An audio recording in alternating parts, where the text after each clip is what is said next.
Hello friends, मैं हूं नरेंद्र और आज की वीडियो में हम लोग बात करने वाले हैं म्यूचुअल फंड के बारे में। एक्चुअली म्यूचुअल फंड सही है, ये टीवी पर हम लोगों ने ऐड तो देखा है, बट क्या सही है, कैसे सही है, म्यूचुअल फंड में क्यों नहीं डरना चाहिए, लॉन्ग टर्म में म्यूचुअल फंड में क्या होने वाला है, म्यूचुअल फंड का रिस्क क्या है, म्यूचुअल फंड काम कैसे करता है, म्यूचुअल फंड में इन्वेस्ट करने के फ़ायदे क्या क्या हैं और म्यूचुअल फंड में all about A to Z knowledge आज हम देने वाले हैं। और दोस्तों, अगर वीडियो अच्छा लगे तो लाइक सब्सक्राइब शेयर जरूर करिएगा। तो चलिए हम लोग आते हैं टॉपिक पे, म्यूचुअल फंड क्या है।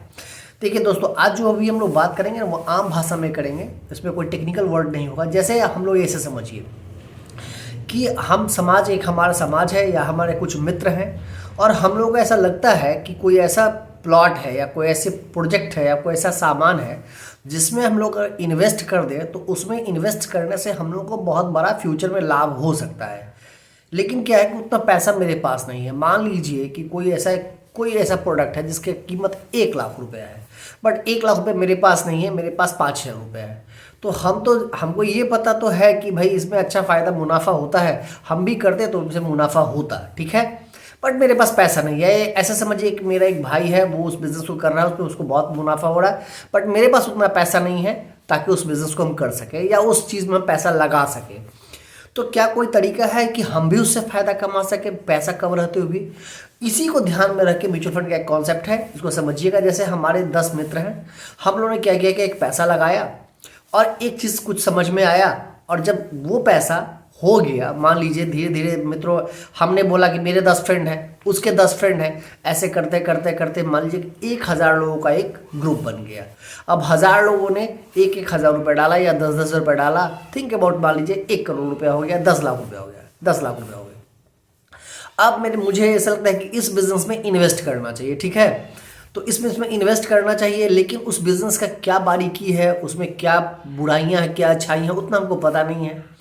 तो म्यूचुअल फंड का मतलब पहला कॉन्सेप्ट ये हुआ कि ये आपसी साझेदारी है। कुछ एक व्यक्तियों का समूह है जो सब लोगों ने एक जगह पैसा इकट्ठा किया और उसको हम लोग इन्वेस्ट करने जा रहे हैं, ठीक है। अब है कि नॉलेज तो मेरे पास नहीं, हम करना तो चाहते हैं बट मेरे पास उतना एक्सपर्टीज नहीं है, ज्ञान नहीं है, नॉलेज नहीं है। तो क्या करेंगे, इसके लिए एक फंड मैनेजर हम चुन लेंगे, ठीक है। कि भाई ठीक है, आपको कुछ पैसा मिलेगा, आप इस फंड को मैनेज करिए, ठीक है। इसको देखिए कि इसमें कैसे हमको कहाँ लगाना है, कितना लगाना है। तो म्यूचुअल फंड का मतलब ये हुआ कि हम कुछ लोगों ने पैसा लगाया और लगा के उस बिजनेस को शुरू किया, ठीक है। ये है म्यूचुअल फंड का कॉन्सेप्ट कि मतलब एक व्यक्तियों का समूह है जो पैसा लगाया। अब मान लीजिए कि उसमें उसके लिए हमने फंड मैनेजर को चुन दिया, पहले यहीं तक हम लोग थे। अब मान लीजिए उसमें से किसी व्यक्ति को पैसे की ज़रूरत है, तो क्या होगा, कैसे, क्या उसको पैसा मिलेगा कि नहीं मिलेगा, क्योंकि बिजनेस तो चल रहा है। तो अगर बिजनेस चल रहा है, उसको पैसे की ज़रूरत आ गई तो पैसा तो उसको नहीं मिलेगा, नहीं मिलेगा। क्योंकि इसमें एक व्यवस्था ये रखा गया है कि भाई जितने भी नए मित्र हैं वो आते जा सकते हैं, वो जुड़ सकते हैं, और किन्हीं को जाना है तो वो जा सकते हैं, ठीक है। और इन सारी चीज़ों के लिए उसका एक तय कर दिया गया फंड वैल्यू, ठीक है।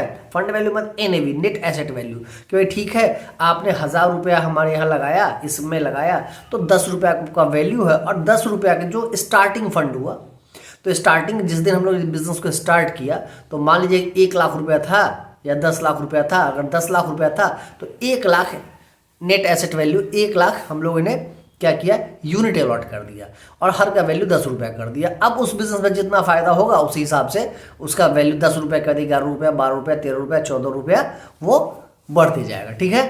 तो अब क्या हुआ कि मान लीजिए 1 साल के बाद एक व्यक्ति को पैसे की जरूरत है, अब तब तक 10 रुपया बढ़ के 11 रुपया हो गया, ठीक।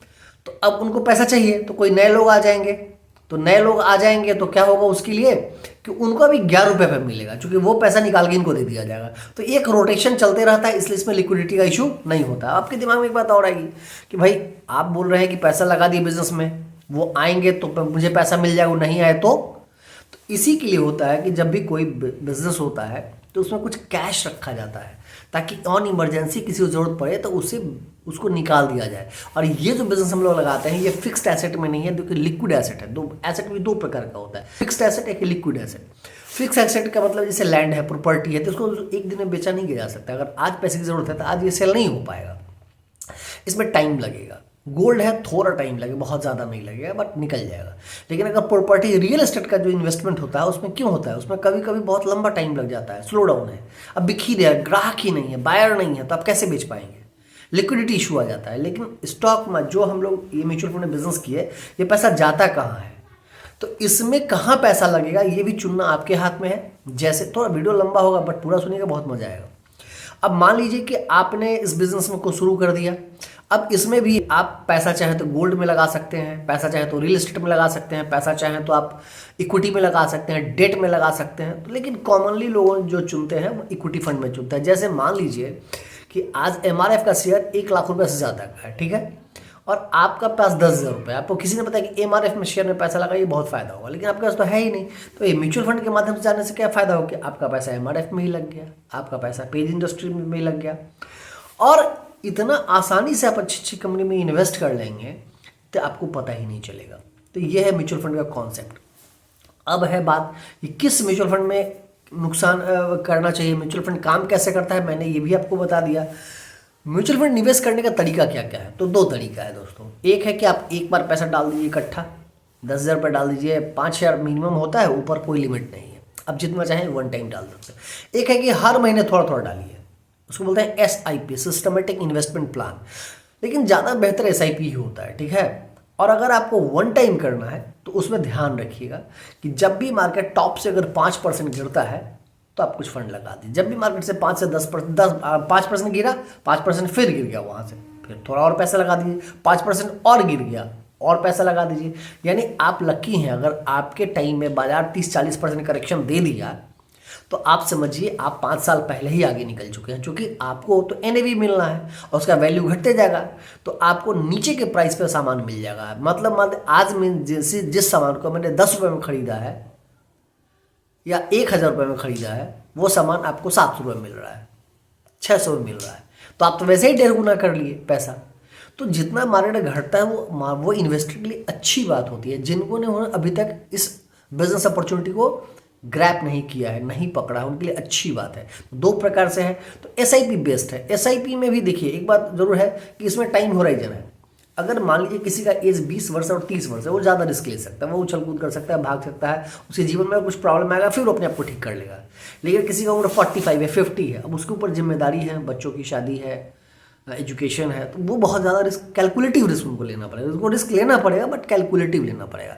और अगर मान लीजिए किसी का उम्र 65 है, रिटायर्ड हो चुके हैं, वो रिस्क ले ही नहीं सकते। वो रिस्क इंडिया में खासतौर से, अमेरिका और जापान में तो रिस्क लोग लेते हैं उसके बाद भी।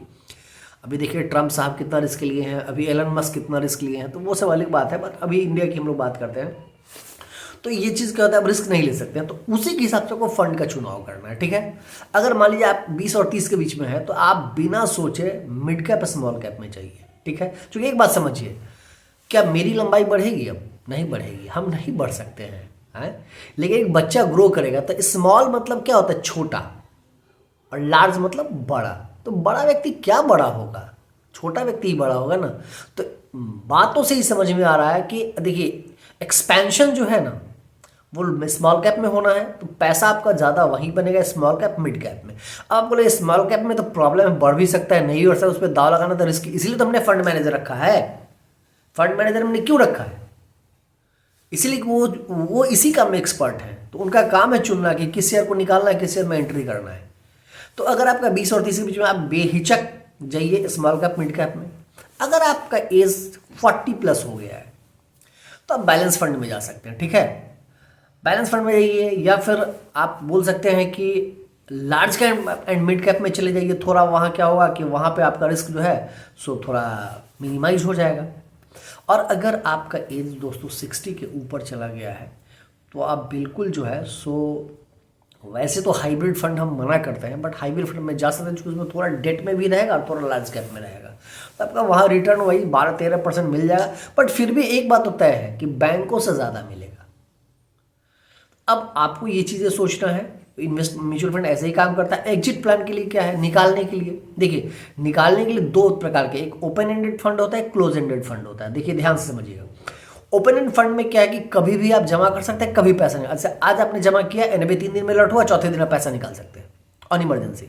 होगा क्या, उस कंडीशन का 1% जितना भी फंड वैल्यू होगा उसका आपको चार्ज लग जाएगा। अगर 12 महीने के अंदर आप निकाल लेते हैं, ठीक है, तो आपको उस पर चार्ज लग जाएगा। लेकिन 1 साल का जब कभी भी निकालते हैं तो कोई चार्ज आपको नहीं लगने वाला है। दूसरा है क्लोज एंडेड। क्लोज एंडेड में जनरली जो होता है वो टैक्स सेविंग फंड होता है, उसमें 3 साल का लॉक इन पीरियड होता है। आप 3 साल तक पैसा नहीं निकाल सकते, जब भी चाहें पैसा निकाल सकते हैं। लॉक इन पीरियड का एक फायदा है, चूंकि अब फंड मैनेजर को पता है कि ये जो है लॉक इन पीरियड वाले स्कीम का रिटर्न थोड़ा ज़्यादा बेहतर होता है। क्यों? क्योंकि भाई हमको पता है, हम मान लीजिए हम फंड मैनेजर, तो हमको पता है कि अगला व्यक्ति 3 साल तक पैसा हमसे नहीं मांगेगा, तो हम उसको वैसे ही जगह पैसा लगा सकते हैं जहाँ थोड़ा रिस्क ले सकते हैं, ठीक है, थोड़ा ग्रोथ स्टोरी पैसा डाल सकते हैं। लेकिन अगर हम ओपन एंडेड में डालते हैं, पता है कि पैसा कभी भी लेने को कोई सामने आ सकता है, तो हम उसको भी देख के थोड़ा उस हिसाब से फंड मैनेजर उसको यूज़ करते हैं। ओपन एंडेड, क्लोज एंडेड हो गया। और भी फंड है, देखिए इक्विटी फंड में बहुत सारा फंड है, सेक्टोरियल फंड है, नहीं डालना चाहिए, ठीक है। ओपन एंडेड में, क्लोज एंडेड 2 प्रकार, और भी बहुत सारे फंड हैं। तो वीडियो दोस्तों लंबा हो जाएगा। अगर आप लोगों को अच्छा लगे वीडियो, तो वीडियो आज म्यूचुअल फंड कैसे काम करता है मैंने आपको बताया है। और अगर अच्छा लगे तो लाइक, सब्सक्राइब, शेयर जरूर करिएगा और दोस्तों में शेयर करिएगा। अगली वीडियो में बताएगा कि म्यूचुअल फंड मैक्सिमम कितना रिटर्न दे सकता है, मिनिमम कितना रिटर्न दे सकता है, और बहुत कुछ। तो म्यूचुअल फंड का पूरा एक सीरीज लेके चल रहे हैं दोस्तों। मिलते हैं फिर अगले वीडियो में, तब तक थैंक यू वेरी मच।